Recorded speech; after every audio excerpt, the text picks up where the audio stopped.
Shalom à tous, c'est la sœur Paul-Marie de la Fraternité Clé de la Vie et je suis heureuse de vous retrouver dans cette vidéo. Aujourd'hui, je voudrais parler particulièrement aux parents. J'ai un message vraiment qui me tient à cœur que je voudrais partager avec tous les parents chrétiens.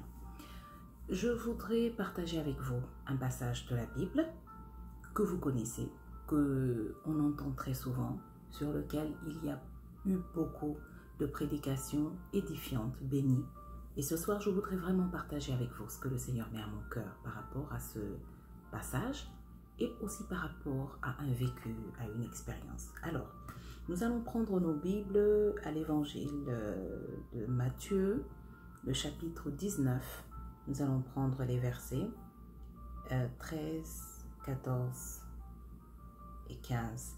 Mais nous allons particulièrement nous appuyer sur le verset 14. Alors, Matthieu 19, versets 13 à 15 nous dit: Peu après, des gens lui amenèrent des petits-enfants pour qu'il leur impose les mains et prie pour eux.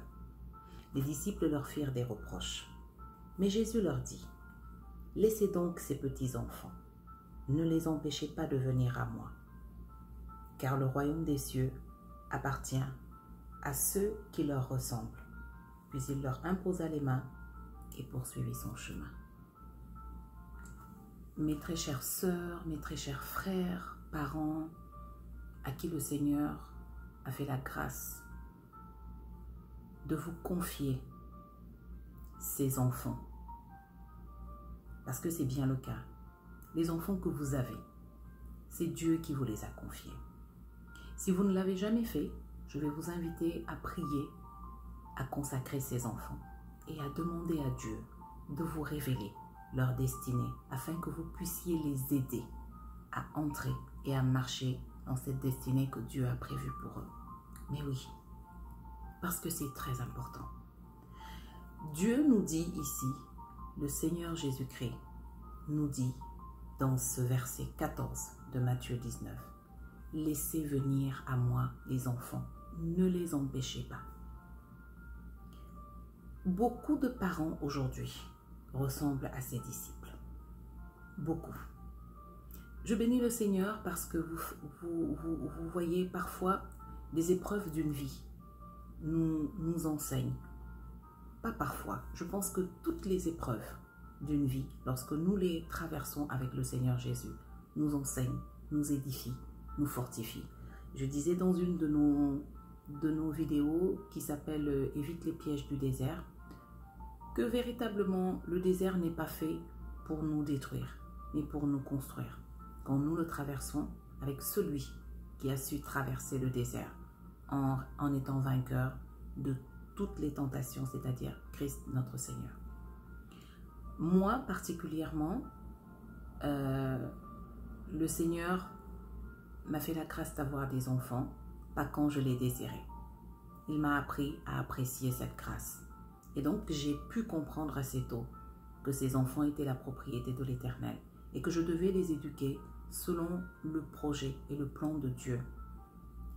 Et j'inviterai tous les parents à entrer dans cet esprit et à rechercher ce que Dieu a prévu pour ces enfants qu'il leur a confiés, parce que vous rendrez les comptes. Aujourd'hui, nous voyons une situation que j'entends chez beaucoup de parents qui j'avoue, parfois me désole, m'inquiète et me fait beaucoup réfléchir. Alors, on voit qu'aujourd'hui, des enfants, de plus en plus les études évoluent, hein, les enfants apprennent beaucoup de choses, de plus en plus dès la maternelle. Aujourd'hui, on se rend compte par exemple que la grande section, écoutez, c'est carrément le CI. Les enfants apprennent les maths, ils font de la science, ils font des dictées, les dictées. Ils apprennent des leçons, ils apprennent à faire des choses extraordinaires. Déjà, à la maternelle. De plus en plus, les enfants sont initiés très tôt à l'informatique. Vous vous imaginez? Il y a des grandes personnes qui ne savent même pas comment ouvrir un fichier et le fermer. Il y a des enfants de la maternelle qui savent comment allumer une machine, ouvrir un fichier, créer un dossier. C'est extraordinaire.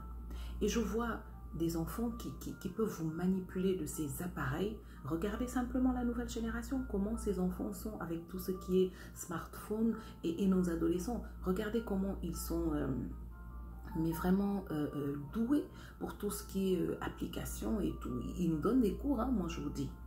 Et je vois les parents d'aujourd'hui tellement fiers de ça. Certains parents même poussent la chose et inscrivent leurs enfants dans des ateliers de codage parce que Bill Gates, Mark Zuckerberg ont commencé le codage quand ils étaient très très jeunes. Alors c'est la tendance de plus en plus maintenant. Les enfants sont engagés dans des ateliers de codage. Les enfants sont initiés à des langages informatiques voilà, extraordinaires. Parce que les parents sont conscients que leurs enfants ont d'énormes ressources, ont d'énormes potentiels. Mais voyez-vous, ce sont ces mêmes parents qui, lorsqu'on leur demande de faire lire la Bible à leurs enfants, vont te dire bon, tu sais, il est trop jeune, elle est trop jeune, je lui ai pris une Bible pour enfants et bon, c'est bien, mais tu sais, je veux pas trop, tu sais, la Bible est déjà très difficile à comprendre, même moi, je ne comprends pas trop la Bible, donc à son âge, c'est trop tôt. Tu sais, il fait déjà les cours de religion à l'école et donc ça suffit. 1 heure, parfois même 30-45 minutes, une fois par semaine. L'enfant va à la messe, on sait comment se passent les messes des enfants. L'enfant va au culte, on sait comment se passent les cultes des enfants. Ils sont mis à part, on leur pose des questions, on leur parle d'une histoire de la Bible imagée, ils jouent, voilà, on leur apprend déjà la fraternité à rester, mais on ne s'appesantit pas vraiment sur les enseigner sur la parole, leur apprendre à lire la parole, leur apprendre à prier avec la parole, à comprendre la parole, à se familiariser avec. Certains parents te parlent de la Bible quand il s'agit de leurs enfants comme si c'était un livre de sciences po ou maths sup pour des enfants qui sont au CP, au CE2, pour des enfants qui ont déjà 5 ans, 6 ans, 7 ans. Ils te disent que non, ils ne peuvent pas faire lire la Bible aux enfants, c'est déjà dur pour eux. Mais c'est dur pour eux parce qu'ils ont commencé tard, chers parents. C'est ce que vous ne savez pas. C'est parce que vous avez commencé à lire la Bible quand vous avez rencontré de grandes difficultés et que des hommes et des femmes de Dieu vous ont dit « il faut retourner à la parole de Dieu ». Donc quand vous commencez à lire la Bible quand vous avez déjà 30 ans, 40 ans, 50 ans, c'est sûr que ça va être difficile pour vous. Si on vous avait initié à la parole de Dieu, si vous étiez familier à la parole de Dieu depuis l'âge de 15 ans, de 12 ans, vous sauriez vous retrouver. Dans vos rêves, dans les moments où Dieu vous a parlé, vous n'avez même pas su reconnaître un verset biblique parce que Dieu vous parle selon sa parole.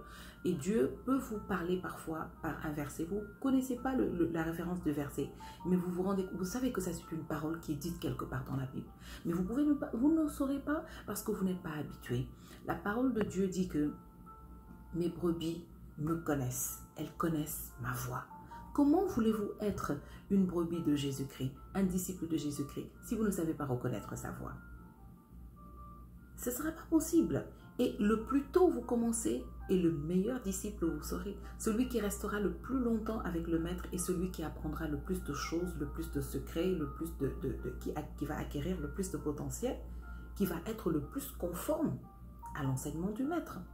Alors pourquoi vous pensez que vos enfants ont la capacité d'apprendre des sciences, des maths, de l'informatique, du codage, de la lecture? Pourquoi vous êtes si fiers de chercher à développer les talents que Dieu même a mis en vos enfants et vous n'êtes pas disposés à faire ce même travail pour que cet enfant découvre celui qui a mis en eux ses talents, cette intelligence, ces dispositions?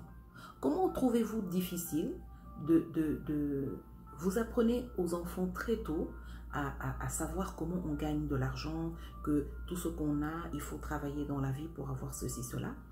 Et les enfants le comprennent très tôt.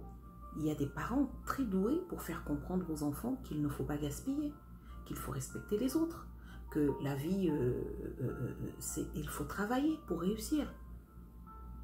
Le fondement de tout ça, c'est de leur apprendre d'où ils viennent. C'est de leur apprendre ce Dieu qui les a créés, qui est leur Dieu. Et vous savez quoi? c'est le seul enseignement qui ne va jamais changer, qu'ils vont utiliser, quelle que soit la branche qu'ils vont utiliser plus tard. C'est le fondement de ce qui doit être leur éducation et pas autre chose. Des enfants apprennent même les langues très tôt et sont capables d'être bilingues déjà à 6 ans, à 7 ans, à 8 ans. Mais ils ne connaissent pas la voix de leur Père Céleste. Alors je voudrais vraiment exhorter les parents à laisser venir à Dieu les enfants. Ne les empêchez pas. Pour moi, les Bibles d'enfants s'arrêtent à 5 ans. Vraiment. Les Bibles d'enfants imagées, ça s'arrête à 5 ans. Plus l'enfant grandit dans son niveau scolaire, il apprend à lire, il apprend à comprendre. Écoutez, un enfant de 8 ans, on lui apprend déjà à comprendre un texte d'une page et à répondre aux questions. Et un enfant donc de 8 ans peut comprendre un chapitre ou la moitié d'un chapitre de la Bible. Surtout qu'il y a tellement de choses intéressantes à découvrir pour un enfant dans la Bible, ben je vous assure. Mais beaucoup de parents se comportent comme les disciples de Jésus. Les enfants viennent, les hommes et les femmes de Dieu qui ont des ministères pour les enfants essayent d'emmener les enfants à Jésus. Les parents se comportent comme les disciples en disant « Ah non, c'est trop tôt, ben vous leur mettez trop de choses dans la tête. Ah non, je pense que c'est trop tôt pour leur âge. » Mais qu'est-ce qui est trop tôt? Je pense que c'est par ça qu'on devrait commencer. Normalement, la maternelle, les 2 premières années, on devrait apprendre aux enfants à connaître Dieu. Parce que, à connaître le message de Christ, surtout quand ce sont des chrétiens. Parce que Christ leur apprendra à aimer leurs frères et à respecter la nature, à respecter le monde, Dieu, à avoir des vertus intérieures. Et n'oubliez pas que la parole de Dieu nous dit que la parole a la capacité de rendre sage un simple. Jésus nous dit, laissez venir les enfants à moi, ne les empêchez pas, car le royaume des cieux appartient à ceux qui leur ressemblent. Très bien, donc pour entrer dans le royaume de Dieu, il faut être comme un enfant. Qu'est-ce que ça signifie? Ça signifie qu'il faut être pur, qu'il faut avoir un cœur pur. Or, 1 Pierre 1, le verset 22 nous dit ceci. Ayant purifié vos âmes en obéissant à la vérité, pour avoir un amour fraternel sincère. Aimez-vous ardemment les uns les autres de tout votre cœur. Ayant purifié vos âmes en obéissant à la vérité, pour avoir un amour sincère, pour avoir un amour fraternel sincère. Aimez-vous ardemment les uns les autres. La parole de Dieu, c'est ce qui nous purifie.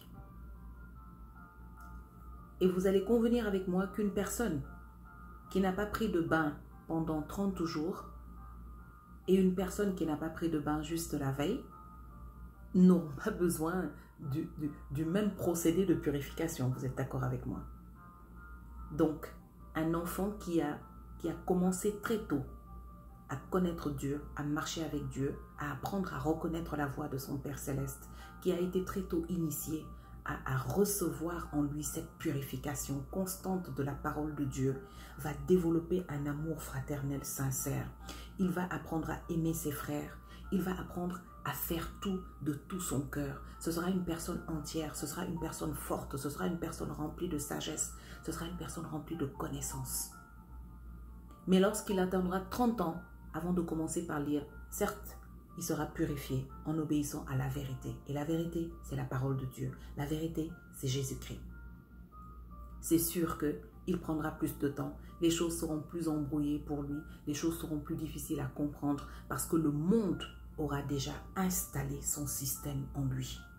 Alors laissez Dieu installer son système en vos enfants le plus tôt possible. Ne sous-estimez pas les dons que Dieu a mis en vos enfants. N'empêchez pas les enfants de venir à Dieu. Vous ne savez pas comment Dieu voudra les utiliser. Même celui que Dieu destine à être président en sera un meilleur s'il a déjà été bâti dans la parole de Dieu. Celui que Dieu appelle à être médecin sera quelqu'un qui va aimer son frère, qui va pratiquer une médecine saine parce qu'il aura été bâti dans la vérité, dans l'amour. Celui qui veut être footballeur sera un joueur juste, sera un joueur franc, voilà, dévoué, parce qu'il aura été bâti dans la parole de Dieu. Alors, la Bible nous dit en Jean 15 au verset 3, « Déjà vous êtes purs à cause de la parole que je vous ai annoncée. » Alors, chers parents, chers frères, chères sœurs, papa, maman, si vous voulez que vos enfants entrent dans le royaume, si vous voulez qu'ils vivent les grâces de leur statut d'enfant de Dieu, laissez-les être purifiés par la parole de Dieu que vous leur annoncez. Laissez-les être purifiés par la parole de Dieu que nous leur annonçons. Et je profite donc de ce moment pour vous dire que nous avons un ministère pour les enfants et les adolescents qui s'appelle Emmaüs, Emmanuel, le Dieu qui est parmi nous, qui nous fait vivre l'amour, l'unité et la fraternité. C'est un ministère qui a pour but d'aider les enfants à faire une rencontre avec le Seigneur, à apprendre la parole de Dieu, à comprendre la parole de Dieu, à prier avec la parole de Dieu, à développer les vertus de Christ au travers de la parole de Dieu. Et nous organisons plusieurs journées pour les enfants, pour les adolescents, qui sont très intéressantes, qui sont pour la plupart des enfants qui ont assisté inoubliables. Nous avons eu des enfants qui sont venus de différents pays du monde. Nous organisons chaque année un camp d'une semaine avec les enfants et c'est chaque année une merveille. Nous en sommes à notre 6e édition si je me trompe, et cette année-ci notre camp est virtuel. Il va se dérouler à partir du 26 juillet au 30 juillet 2000, du 26 au 30 juillet 2020 et il sera fait en 2 sessions. Nous avons 4 écoles dans ce ministère pour les enfants: l'école de prière, l'école de prédication, l'école de louange et l'école des leaders. Alors je vous invite à visiter notre site web, le www.clededavid.org, pour voir tout ce que nous faisons dans notre ministère d'enfants, et de visiter aussi notre page Facebook et notre page YouTube pour voir tout ce que le Seigneur nous donne de vivre, de partager et d'enseigner à ses enfants. D'ici là, chers parents, j'espère que cette vidéo vous fera du bien. Je vous encourage vivement à la partager afin de pouvoir éclairer d'autres parents. D'ici là, que le Seigneur vous bénisse, qu'il vous donne la force de changer de trajectoire si vous n'étiez pas déjà sur cette voie, et qu'il vous fortifie dans cette voie afin que vous puissiez préparer le peuple qui va accueillir Jésus-Christ pour demain. Que le Seigneur vous bénisse.